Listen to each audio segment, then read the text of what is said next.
Hi guys, this is your tita in China, and today we're going to talk more about Chinese visas. This is actually something that a lot of people ask me about because there are a lot of Filipinos especially who want to come to China on a non-tourist basis. So the most common non-tourist visas in China include the business visa, a student visa, or a spouse or dependent visa, as well as the work visa. So we're going to talk about all of those visas, what those visas are for, and what you need as additional documentary requirements before you apply for a Chinese visa. So before we move on with the video, as usual, don't forget to hit the subscribe button and the little bell notification so that you will know the next time your tita in China will have a new video. I usually talk about China-related issues or living in China-related issues, as well as skincare. I have skincare videos every Sunday and the China videos on Friday. So without further ado, let's talk about Chinese visas.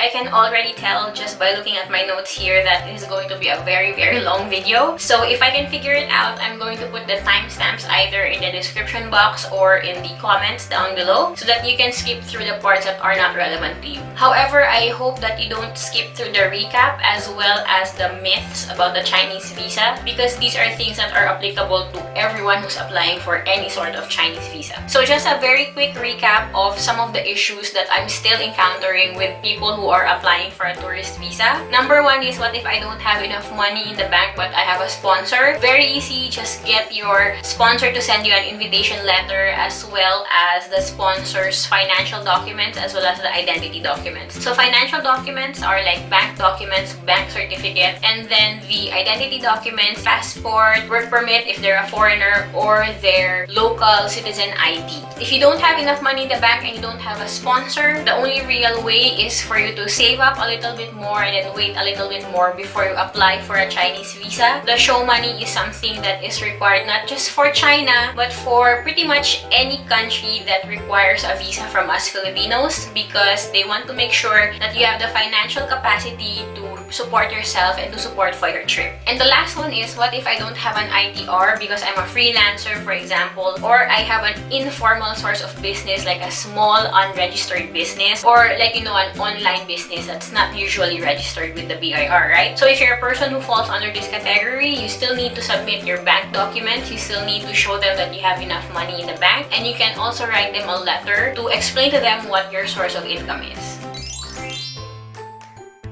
I think one of the most common myths about the Chinese visa is that if it's your first time to apply, then you're only going to get 7 days. This is absolutely not true. The length of stay or the length of your visit really depends on your itinerary, on your tickets, and most especially, most importantly, if you have enough money in the bank to support that length of a trip. So for example, if the embassy is requiring you to have X amount of money in your bank for maybe just a 1-week vacation, then you probably need much more than that if you have a 30-day vacation, for example. The second myth is that if you're a first-time Chinese visa applicant, then you have a higher chance of getting denied. So the answer to this is slightly complicated, because I don't think that first-time applicants get denied because they're first-timers, but because often they lack the documentary or the financial documents required for the application. For my personal experience and the personal experience of my friends and family, to them, even if they were first-time applicants, if they submitted all of the right documents, then they had no problems getting approved. The last myth is that Chinese visa holders are more likely to get offloaded than other people. I know that the word offloaded is what we usually use when we are not allowed by immigration to board the airplane, but it's not actually getting offloaded. It's more like you're getting denied exit from the Philippines. Offloaded means that you were already loaded onto the airplane, you're boarded on the airplane, and then you were removed from the airplane, so you got offloaded. But what usually happens in some of these I got offloaded videos is that the immigration did not allow them to exit the country because of some documentary issues or whatever. So I don't think that offload is the right word to use. What it really is that you were not allowed to exit the country. But whatever, you know, I mean, this is the word that we use, this is what we know it means, so I'm just going to use offload also for this video. And anyway, I was doing my research about getting offloaded or Filipinos getting offloaded, and I have noticed that most of these videos, if not all of them, are actually Filipinos who are going to another country where we don't have a visa. And unfortunately, a lot of these people who claim to have been offloaded are people who are unemployed or are not formally employed. So I guess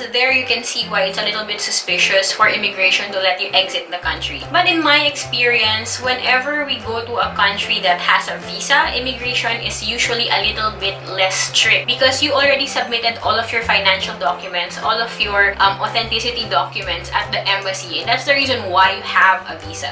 However, whether you already have a visa or you're going to a country with no visa requirement for Filipinos, it's always nice to be prepared with, say, your round-trip plane tickets, your hotel accommodation, your proof of employment if you have that, or your source of income, for example. If you have an inviter, then your invitation letter, the proof of your relationship with your inviter, etc., etc. These are just documents. You don't even have to print out these documents. It's just always good to have them on your phone, for example, so you can show it to the immigration officer. At the end of the day, the immigration officers are only doing their jobs, and it's going to be easier on you and on them if you have all of these documents on hand and ready to go.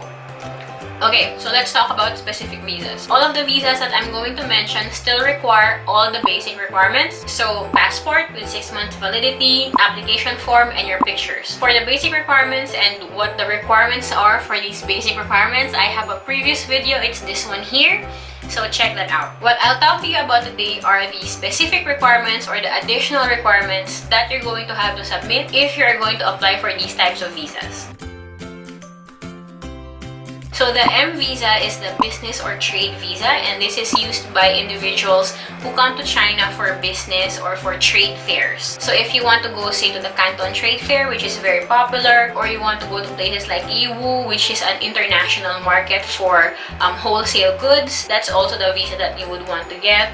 If you're also coming to China for, say, seminars, conferences on business matters or for like educational matters, but it's only like a seminar, then the M visa is also what you will want to apply for. So for this visa, you'll need an invitation from the organization or from the company in China, and often they will also need to submit things like their registration documents or their authentication papers. Sometimes even the applicant will need to submit some sort of proof of business or some sort of proof of financial capacity, but this is not something that happens very often. The most important thing to remember about the M visa though is that you cannot receive a salary, you cannot start working in China if you only have an M visa. So it doesn't matter what the recruiter said, it doesn't matter what the agent said. If you're on an M visa, you cannot work in China. You cannot receive salary in China. I cannot emphasize this enough simply because I know that there are a lot of agents and recruiters out there who are going to tell you, you just get a business visa from your country, and when you come to China, we're going to convert it into a work visa. This is absolutely not true. There is no way to do this legally, and therefore you should really not be in contact with any of these people because they're just going to get you in trouble.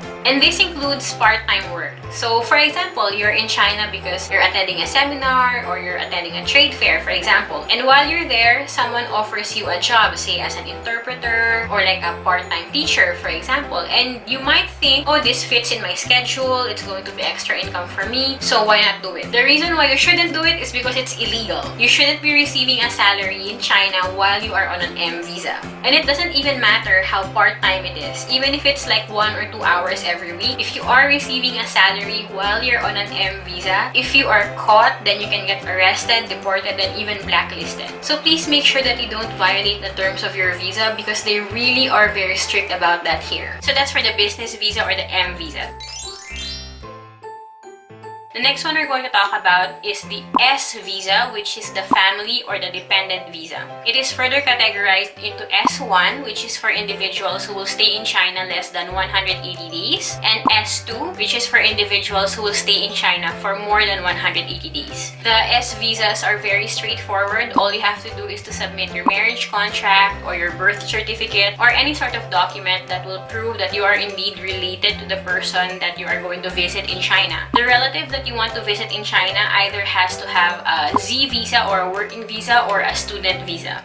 And they can either be a relative by blood or by law. So all you have to do is to submit your relative's passport, work permit or study permit, visa, residence permit, as well as their proof of address. And of course, you need an invitation letter from them. So just like the M visa or the business visa, you cannot receive a salary while you're on the S visa because you're not allowed to work in China with an S visa.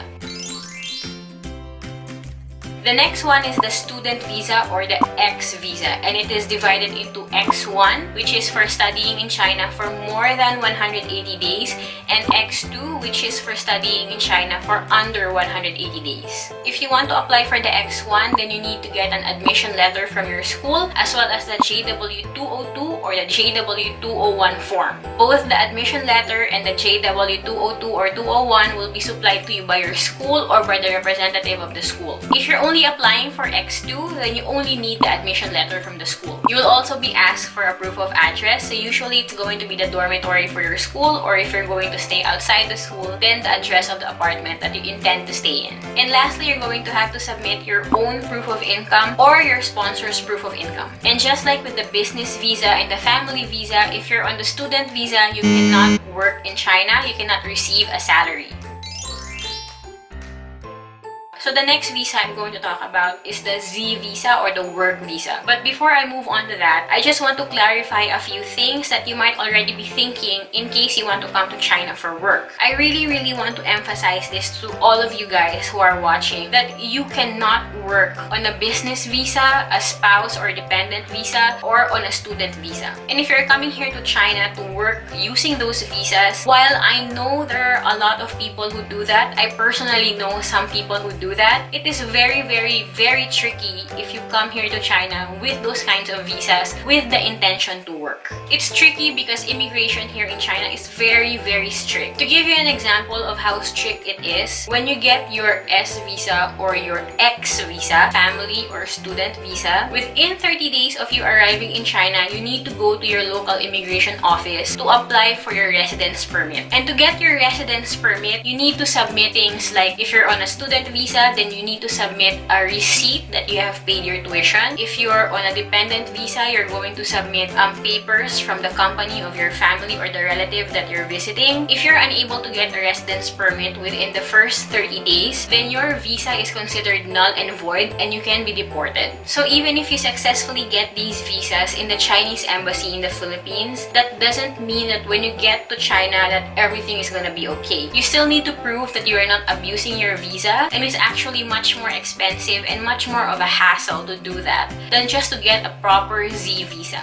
And I know that getting a Z visa is very difficult. I know that there are a lot of things that you have to go through to get a proper Z visa, and sometimes it's completely possible that your qualifications or the work experience that you have might not qualify you for a Z visa. And I'm also not judging people who just want to find a job and be able to provide for themselves and their family. I'm not judging you. However, these things that you might be doing is very risky, and all that risk is on you even if you didn't know that what you're doing is illegal. Because your recruiter, your agent, even the company that you're working for, they will get a small fine, but they will not be sent to jail. You will be sent to jail because you're the one who actually violated the terms of your visa. Until now, there are still a lot of foreigners who get arrested because they didn't even know that they're not supposed to be working on that visa.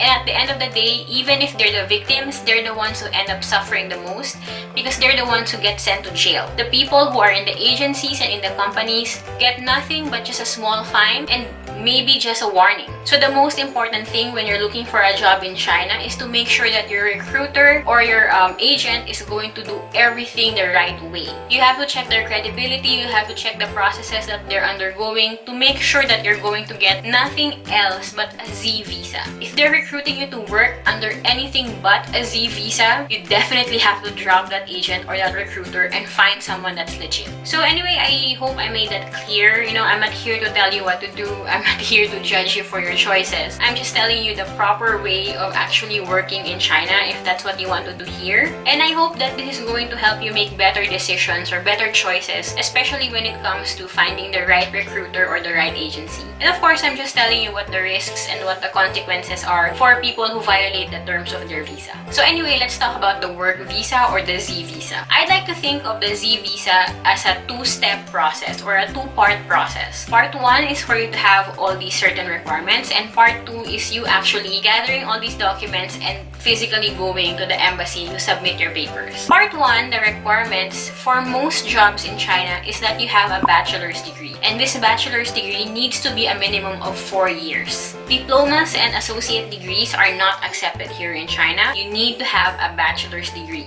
Next is you need to have at least 2 years of relevant work experience. So if you're coming here as a teacher, then you need to have taught for at least 2 years. And if you don't have that kind of experience yet, that's completely fine, but you need to have a master's degree.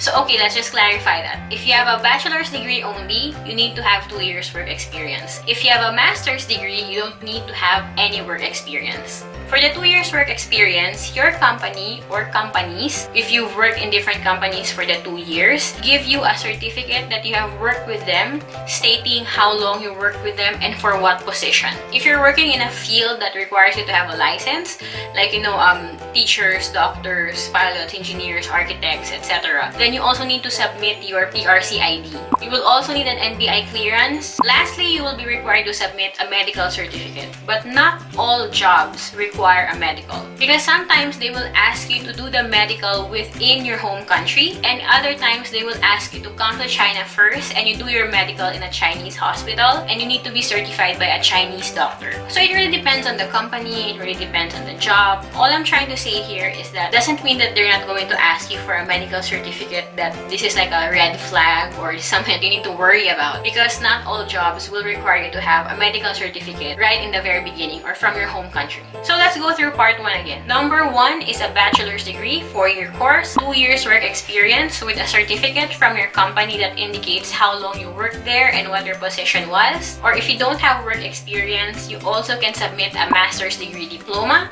If you're a licensed professional, you need to submit your PRC ID and of course your NBI clearance with no criminal background. Depending on your company and for the job that you're doing, you may or may not be required to submit a medical certificate. So you have all these documents, your diploma. Your diploma, okay, not your TOR. You have your diploma or diplomas if you're going to submit your master's degree diploma. You have your certifications, you have your PRC ID, you have your medical if that's needed, and you have your NBI clearance. You go bring all of those papers to the Department of Foreign Affairs and you have it authenticated. Before we used to call authentication as like the red ribbon, but right now they call it apostilling. So you're going to get apostille stamps and an apostille seal, and then you bring it to the Chinese embassy and they're going to legalize that document. 2 processes. One is the authentication at the DFA, and second is the legalization of these documents at the Chinese embassy. So after you've gotten your personal documents authenticated and legalized, you're now ready to move on to step 2. And step 2 starts with you scanning all these documents and sending it to your employer. Once your employer looks at your documents and says it's all good, there's nothing else needed from you, then they're going to send you an invitation letter as well as their permit to hire foreigners, your work permit, as well as their company registration documents. Once you've received those documents from your employer, you bring those along with your application form, your passport, and also your personal documents, your diploma, your NBI, etc., and you can now officially apply for your Z visa at the Chinese embassy. If all of your documents are complete and correct, then there's absolutely no reason for you not to get approved.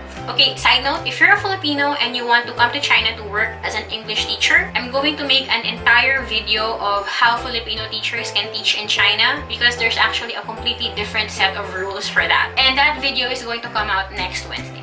Okay, so this is like a grand recap of all of the visas that we've talked about today. Business visa or the M visa is for people coming to China for business purposes, trade fairs, or attending conferences and seminars. And applicants for the M visa need to have an invitation letter from the organization or company here in China, and they sometimes need to submit company or financial documents. On an M visa, you cannot work or receive a salary while you're here in China. The S visa or the family visa is for the family members of foreigners who are living or working in China. So you need to submit a proof of kinship, so say for example marriage certificate or birth certificate. You will also need to submit an invitation letter, the passport, the work permit, the residence permit, or the study permit of the person who is inviting you. You will also need to submit a proof of address and a proof of income if your inviter is the one who's sponsoring your trip. S1 is if you're staying for less than 180 days, and S2 is if you're staying for more than 180 days. Also under the S visa, you cannot work or receive a salary while you're in China. So the X visa is the student visa, and this is for people who want to study in China in legitimate schools or universities.